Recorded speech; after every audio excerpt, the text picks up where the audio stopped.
জীবন মাঝে মাঝে এমন জায়গায় এনে দাঁড় করিয়ে দেয় যে একজন দুর্বল হেরে যাওয়া মানুষও ১,৫০০ মাইল পথ চলতে পারে জঙ্গল নদী অতিক্রম করে। কেন, কিসের ভয় পালাচ্ছে তারা? হালাসি বস্তি থেকে মাঝে মাঝে মেয়েগুলোকে তুলে নিয়ে যায় ওরা। কুসংস্কারের বলি হতে হয় মেয়েগুলোকে। কি করা হয় ওদের সাথে?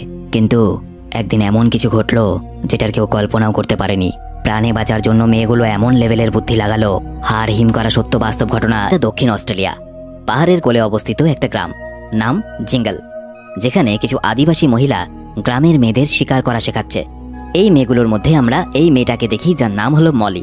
সে তার পরিবারের একজন বাহাদুর শিকারী। মলিদের পরিবারে কিন্তু তার মা, কাকিমা, দিদা ছাড়াও আরও দুটো মেয়ে আছে। এর নাম হলো গ্রেসি, মলির কাকাতো বোন, এবং এর নাম হলো ডেজি। ডেজি মলির নিজের বোন। মলি তার পরিবারের সাথে শিকার করে নিজের বাসস্থানে যখন ফিরে আসে, তখন দূর থেকে দুজন পুলিশ অফিসারকে দেখা যায়, এবং কোনো একটা কারণে ওই পুলিশগুলোকে দেখা মাত্রই মলির মা, যার নাম হলো মাউট, সে মলিকে এবং বাকি মেয়েগুলোকে লুকোতে বলে। আসলে শ্বেতাঙ্গ পুলিশেরা মাঝে মাঝেই না আদিবাসীদের বস্তি থেকে এমন মেয়েদেরকে তুলে নিয়ে যেত যেসব মেয়েদের বাবা সাদা চামড়ার এবং মা অন্য জাতির ছিল। এদেরকে বলা হতো হাফ কাস্ট চাইল্ড।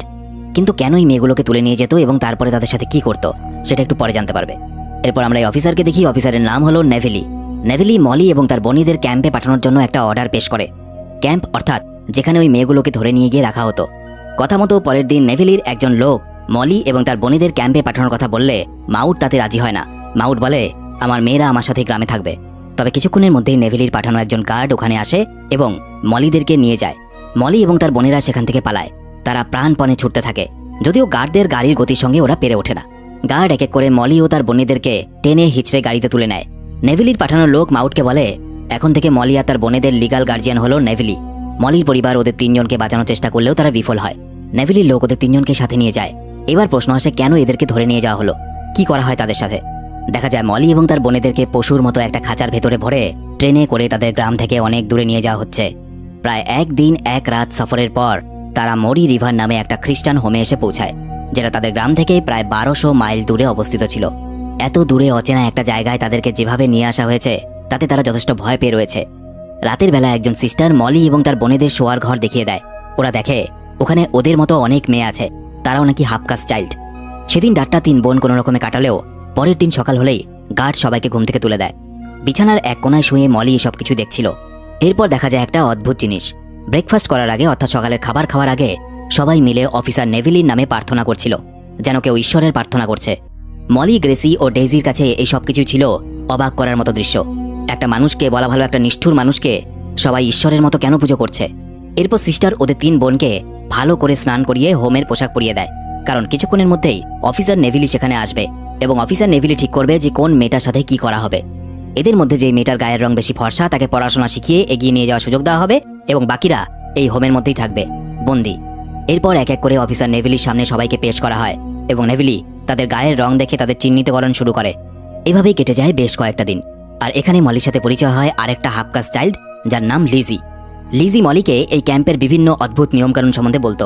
এরপর একদিন ঘরের কাজ করার সময় তারা দেখে ক্যাম্প থেকে পালিয়ে যাওয়া একটা মেয়েকে খুঁজে নিয়ে আসা হয়েছে। লিজি মলিকে বলে, মেয়েটা নাকি তার বয়ফ্রেন্ডের সঙ্গে পালিয়েছিল, কিন্তু আদিবাসী ট্র্যাকার ম্যাডোর নজর থেকে আজ পর্যন্ত কেউ এই ক্যাম্পের বাইরে যেতে পারেনি। আর যদি কেউ বিশাল বুদ্ধি লাগিয়েও এই ক্যাম্প থেকে পালিয়ে যায়, তবে ট্র্যাকার ম্যাডো তাকে ঠিক খুঁজে নিয়ে আসে। এবং এই জন্যই তাকে ট্র্যাকার বলা হয়, কারণ যারা পালায় তাদেরকে সে খুব ভালো করে ট্র্যাক করতে পারে যে তারা কোথায় যেতে পারে বা কোন পথ দিয়ে যেতে পারে।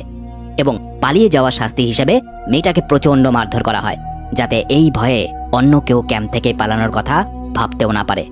দেখতে দেখতে কিন্তু কেটে যায় বেশ কয়েকটা দিন। মলি ঠিক করে ওর বোনেদের নিয়ে এই ক্যাম্প থেকে পালাবে। একদিন সকালবেলায় সবাই যখন ব্যস্ত, মলি ডেইজি আর গ্রেসিকে নিয়ে সেখান থেকে পালায়। মলি জানে না তাকে কোন দিকে যেতে হবে, এটাও জানে না যে তার বাড়ি থেকে সে ১২০০ মাইল দূরে রয়েছে। শুধু বাড়ি ফেরার আশাটুকু নিয়ে মলি এক অজানা সফরের উদ্দেশ্যে রওনা হয়।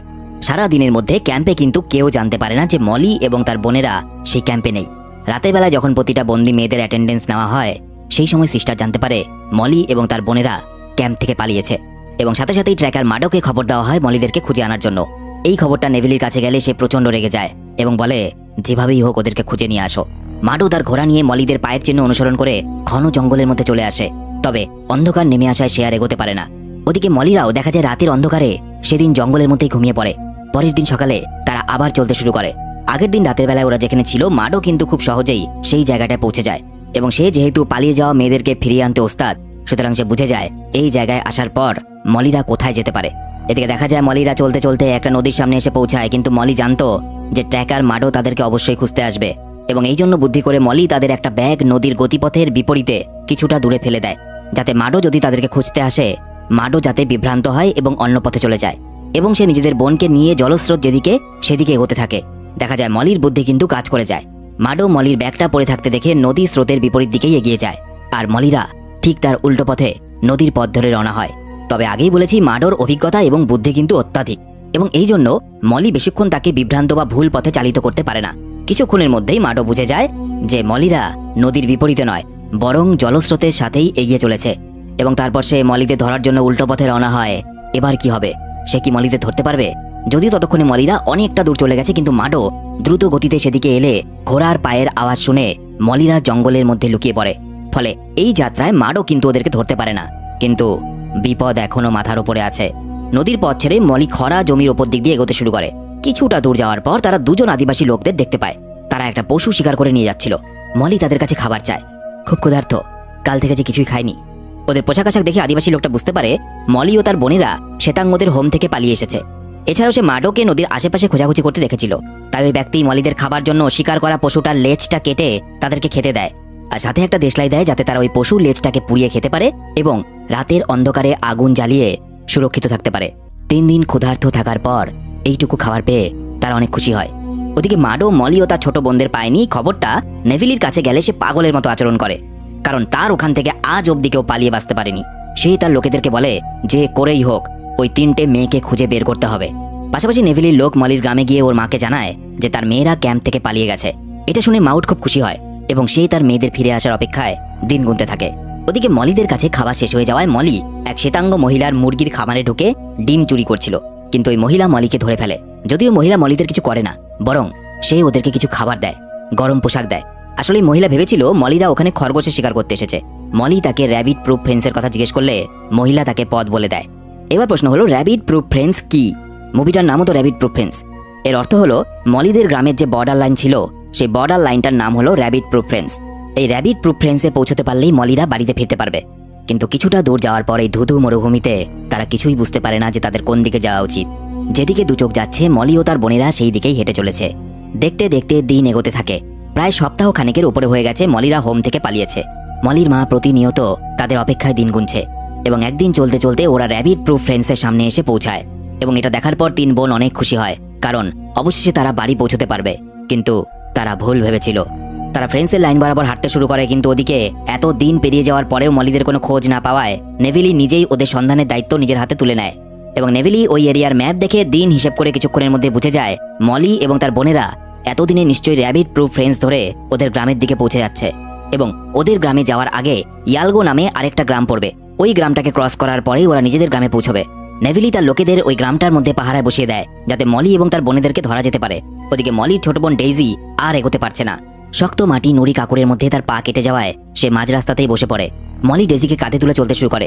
ওদিকে নেভিলির লোকেরাও তাদের পরিকল্পনা মতো মলিদের খোঁজার জন্য বেরিয়ে পড়েছে, আর কিছুক্ষণের মধ্যেই তারা মলিদেরকে ধরে ফেলতে পারবে। চলতে চলতে মলিরা একটা লোককে দেখতে পায়। তারা সেই লোকটার কাছ থেকে কিছু খাবার চেয়ে নেয়। মলি ওই ব্যক্তিকে জিজ্ঞেস করে জিঙ্গল গ্রামটা কোন দিকে? লোকটা বলে এখানে 2টো র্যাবিট প্রুফ ফ্রেন্ডস আছে। তোমরা এখন যে ফ্রেন্ডস ধরে হাঁটছো সেটা জিঙ্গল গ্রামের দিকে যাবে না। জিঙ্গল গ্রামে যেতে হলে তোমাদেরকে উত্তরের দিকে যেতে হবে। মলি বুঝতে পারে তারা ভুল পথে চলে এসেছে। এই পথে তারা কোনোদিনই বাড়ি পৌঁছতে পারবে না। মলি এবং তার বোনেরা হতাশ হয়ে পড়ে, কারণ এত দিন ধরে তারা হাঁটছে, হেঁটেই চলেছে, কখনো জঙ্গল, নদী, কখনো বা এই কাকুরে পথ। শেষ পর্যন্ত তারা বাড়ি পৌঁছতে পারবে না। তাদের পরিশ্রম বৃথা হয়ে যাচ্ছে। লোকটা মলিদের কাছ থেকে সব শুনে ওরা কোন পথে গেলে বাড়িতে পৌঁছতে পারবে সেই পথ দেখিয়ে দেয়, এবং মলিরা আবার চলতে শুরু করে। খিদে তৃষ্ণায় কাতর হয়ে তারা একটা বাড়ির কাছে এসে পৌঁছায়, এবং সেই বাড়ির মহিলার কাছ থেকে তারা কিছু খাবার চায়। ওই মহিলাও একজন হাফকাস্ট চাইল্ড ছিল, এবং এই কারণে মলিদের 3 জনকে এই অবস্থায় দেখে সে বুঝে যায় ওরা নিশ্চয়ই ক্যাম্প থেকে পালিয়ে এসেছে। মহিলা আজ রাতে মলিদেরকে এখানেই থাকতে বলে। রাতে মলি এবং তার বোনেরা ওই মহিলার ঘরেই ছিল। দেখা যায় একজন শ্বেতাঙ্গ লোক সেখানে আসে, এবং ওই লোকটা ঘরে ঢুকে পোশাক খুলতে শুরু করে ওই মহিলার সাথে যৌন সম্পর্কে লিপ্ত হওয়ার জন্য। আসলে এই হাফকাস্ট মহিলা ওই শ্বেতাঙ্গ পরিবারের একজন কাজের লোক ছিল, তাই তাকে সবসময় মালিকের যৌন খিদে মেটাতে হয়। তবে আজ রাতে ওই ব্যক্তি মহিলার ঘরে 3টে বাচ্চাকে দেখে সেখান থেকে চলে যায়। যেহেতু একজন শ্বেতাঙ্গ লোক তাদেরকে দেখে নিয়েছে, এই ভয়ে মলিরা ওই বাড়ি থেকে চলে যেতে চাইছিল, কিন্তু মহিলা তাকে আশ্বস্ত করে বলে এখানে তোমাদের কোনো ভয় নেই। কিন্তু মহিলাটা ভুল বলেছিল। কারণ কিছুক্ষণের মধ্যেই নেভিলির লোকেরা সেখানে এসে পৌঁছে যায়। মলি তার বোনেদের নিয়ে পেছন দরজা দিয়ে বেরিয়ে অন্ধকারে ঝোপের মধ্যে লুকিয়ে পড়ে। চারিদিকে ঘন অন্ধকার, কেউ তাদের দেখতে পায় না। পরের দিন সকাল হতে না হতেই ওরা আবার পালাতে শুরু করে। এদিকে মাডো যেহেতু মলিদের খুঁজছিল, সে বুঝে গেছিল এই এলাকার মধ্যে মলিরা যদি আশ্রয় নেয়, যেহেতু ঘরবাড়ি বেশি নেই, সুতরাং এই বাড়িতেই আশ্রয় নিতে পারে, এবং এই জন্য সে ওই বাড়িতে চলে আসে। কিন্তু মলি বুদ্ধি করে তাদের পায়ের ছাপ মুছে দিয়ে গেছে, যে কারণে মাডো বুঝতে পারে না যে মলিরা কোন দিকে পালিয়েছে। এমনকি মাটিতে যাতে পায়ের ছাপ না পড়ে, মলি তার জন্য আরেক বুদ্ধি লাগায়। সে পাথরের ওপর দিয়ে চলতে শুরু করে, কারণ পাথরের ওপর দিক দিয়ে চললে তো আর পায়ের ছাপ পড়বে না। এবং এই জন্য মাডো অনেক চেষ্টা করার পরেও ওদের যাওয়ার পথ বুঝতে পারে না। ওদিকে কিছুটা দূর যাওয়ার পর মলিদের সাথে এক ব্যক্তির দেখা হয়। সেই লোকটা বলে, তোমাদের মধ্যে গ্রেসি কার নাম? কারণ গ্রেসি যার নাম, তার মা একটা রেল স্টেশনে তোমার জন্য অপেক্ষা করছে। আমার মনে হয় তোমার সেখানে যাওয়া উচিত। এটা শুনে মলি বলে, এই লোকটা কি করে জানলো আমাদের মধ্যে কারো নাম গ্রেসি হতে পারে? এই লোকটা মিথ্যে কথা বলছে, আমাদের এখান থেকে বেরোনো উচিত। মলি ওই লোকটার মিথ্যে কথা ধরতে পারলেও গ্রেসি কিন্তু বিশ্বাস করে নেয় যে তার মা সত্যি তার জন্য কাছের একটা রেল স্টেশনে অপেক্ষা করছে। তাই গ্রেসি মলির সাথে যেতে অস্বীকার করে আর ওই লোকটার বলা কথা মতো রেল স্টেশনের দিকে চলে যায়। তবে মলির গ্রেসিকে একা ছাড়াটা কেমন যেন একটা লাগছিল, তাই সে নিজের বোন ডেইজিকে নিয়ে কিছুক্ষণ পর ওই স্টেশনে এসে পৌঁছায় এবং সিটি বাজিয়ে গ্রেসিকে নিজেদের সঙ্গে যাওয়ার জন্য ডাকে। গ্রেসি অনেকক্ষণ সেখানে অপেক্ষা করার পরেও ওর মা না আসায় সে মলিদের সঙ্গে যাওয়ার জন্য প্রস্তুত হলে ঠিক তখনই নেভিলির লোক সেখানে চলে আসে আর ওরা গ্রেসিকে ধরে নিয়ে যায়। ওই ব্যক্তিটা যে কিনা রেল স্টেশনে তার মায়ের বসে থাকার খবর দিয়েছিল, সে ব্যক্তিটা খুব সম্ভবত নেভিলির জন্যই কাজ করছিল। তবে মলি আর ডেইজি আড়ালে লুকিয়ে থাকায় এই যাত্রাতে ওরা বেঁচে যায় এবং দেখা যায় প্রচন্ড গরমে কিছুক্ষণ পর মলি আর ডেইজির অবস্থা খুবই খারাপ। গ্রীষ্মের দুপুরে ফাঁকা মরুভূমিতে ওরা এই গরমের মধ্যে আর চলতে পারছে না। তৃষ্ণা মেটাতে ওরা দুজন ছোট ছোট ঘাসের থেকে জল খাওয়ার চেষ্টা করে এবং কিছুটা পথ চলার পর দুজনেই অজ্ঞান হয়ে মাটিতে পড়ে যায়। বেশ কয়েক ঘন্টা পর তাদের জ্ঞান ফেরে। মলি আকাশের দিকে তাকিয়ে দেখে একটা চিল উড়ে বেড়াচ্ছে। চিলটাকে দেখে মলির মনে পড়ে যায় তার মা তাকে বলতো, চিল তোমার জীবনে নতুন আশার আলো নিয়ে আসবে। মলি চিলটাকে দেখে আত্মবিশ্বাস পায় এবং আবার উঠে দাঁড়ায়। দূরে অবস্থিত এক পাহাড়কে অনুসরণ করে সে তার বোনকে নিয়ে চলতে শুরু করে। ওই পাহাড়ের কোলে রয়েছে তার গ্রাম। ওদিকে মলিদের কোথাও খুঁজে না পেয়ে নেভিলি এবার তার লোকেদের ওদের গ্রামে পাঠিয়ে দেয়। যদি মলি গ্রামে ঢোকে তাকে যেন সাথে সাথে সেখান থেকে ধরে নিয়ে আসা হয়। রাতের অন্ধকারে নেভিলির লোক বন্দুক হাতে জঙ্গলের মধ্যে মলিদেরকে খুঁজছে। ঠিক এমন সময় মলির মা লাঠি হাতে তাদের সামনে এসে দাঁড়ায়। এক মায়ের ক্রোধের সামনে তারা হার মেনে যায় এবং এই কারণে ভয়ে লোকটা ওখান থেকে পালিয়ে যায়। আর কিছুক্ষণের মধ্যে মলি আর ডেইজি ওদের গ্রামে এসে পৌঁছায়। ১,৫০০ মাইল পথ অতিক্রম করে ফেলেছে তারা। প্রায় ৯ সপ্তাহ অর্থাৎ ২ মাসের বেশি অধিক সময় ধরে চলতে চলতে অবশেষে তারা নিজেদের গ্রামে নিজের মায়ের কাছে এসে পৌঁছেছে। মলি গ্রেসিকে ফিরিয়ে আনতে না পারার জন্য মায়ের কাছে ক্ষমা চায়। এরপর মলি, তার বোন, তার মা এবং সহপরিবার ওই গ্রাম ছেড়ে অন্য জায়গায় চলে যায়, কারণ তারা জানতো নেভিলির লোক আবার আসবে তাদের নিতে। ওদিকে মলি আর ডেইজিকে ধরতে না পেরে অবশেষে নেভিলি হার মেনে নেয়। এবার এখানে বলি যে কেন আদিবাসী মেয়েগুলোকে ধরে নিয়ে যাওয়া হতো যারা কিনা হাফ কাস্ট চাইল্ড ছিল, অর্থাৎ যাদের বাবা শ্বেতাঙ্গ এবং মা অন্য জাতির ছিল। মুভির একটা জায়গায় অফিসার নেভিলিকে একটা রিসার্চ সম্বন্ধে বলতে শোনা যায়, যেখানে নেভিলি বলে তাদের গবেষণা অনুযায়ী যারা হাফ কাস্ট তাদেরকে যদি কোনো শ্বেতাঙ্গ পুরুষ বা সাদা চামড়ার মানুষের সাথে বিয়ে দেওয়া হয়, তবে ৩ পুরুষের মধ্যে বা ৩ জেনারেশনের মধ্যে তারা সম্পূর্ণভাবে সাদা চামড়ার মানুষে পরিণত হবে। অর্থাৎ কোনো হাফ কাস্ট মেয়েকে যদি কোনো সাদা চামড়া মানুষের সাথে বিয়ে দেওয়া হয়, তবে সেই হাফ কাস্ট মেয়েটার ছেলের ছেলে যে হবে তার গায়ের চামড়া সাদা রঙের হবে, অর্থাৎ সে একজন শ্বেতাঙ্গ পুরুষে পরিণত হবে। এবং এই কুসংস্কার বশত অস্ট্রেলিয়ার বিভিন্ন জায়গা থেকে হাফ কাস্টদের নিয়ে আসা হতো একটা ক্যাম্পে, এবং এটা কালো চামড়া মানুষদের প্রতি সাদা চামড়ার মানুষদের অন্যতম একটা নিকৃষ্ট এবং কুসংস্কারপূর্ণ রীতি ছিল। এরপর দেখা যায় যেহেতু এটা সত্য ঘটনা ছিল, সুতরাং আসল যে মলি এবং ডেইজি তাদেরকে দেখা যায় তারা বর্তমানে বৃদ্ধ হয়ে গেছে। এবং আসল মলি এবং ডেইজির একটা ইন্টারভিউ নেওয়া হয়েছিল। আসল মলি বলে সেই দিনের পর, অর্থাৎ তারা যেদিন গ্রাম থেকে বেরিয়ে গেছিল তারপর তারা কখনো আর গ্রেসিকে দেখতে পায়নি। তারা শুনেছে গ্রেসি মারা গেছে, তবে আর কোনোদিন তারা গ্রামে ফিরে আসতে পারেনি। বর্তমানে তিনি এবং ডেইজি একসাথে জিঙ্গল গ্রামেই বসবাস করে। পালিয়ে আসার পর মলির বিয়ে হয়েছে, সে 2 সন্তানের মাও হয়েছে।